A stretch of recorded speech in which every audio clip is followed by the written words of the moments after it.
قطعا مردم ایران حقشونه که یه حداقلی برخوردار باشن. نباید مثلا سوار یه خودروی پراید بشن به قیمت بنز. قرار نبود انرژی هستی حق مسلم باشه. قطعا حق مسلم ماست. ولی آیا این حق مسلم تونسته حتی برق ما رو تامین بکنه؟ پس ما چرا قطعی برق داریم؟ این حق مسلم حتی نتونسته برق یک شهر رو تامین بکنه.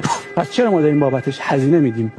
ما مگه قرار نبود تو افق 1404 کشور اول منطقه باشیم؟ الان واقعا کشور اول منطقه هستیم. داشتن یک زندگی معمولی هم حق مسلم ماست. با هم‌نسل‌های من که صحبت بکنیم عملاً باید بگن که ما هم بچه‌های تحریم و مذاکره هستیم. یعنی هم‌نسل‌های من تا چشم باز کردن تحریم و مذاکره دیدن.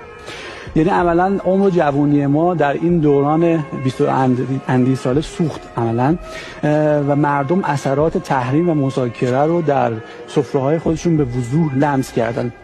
از سال 82 که مذاکرات سعدآباد شروع شد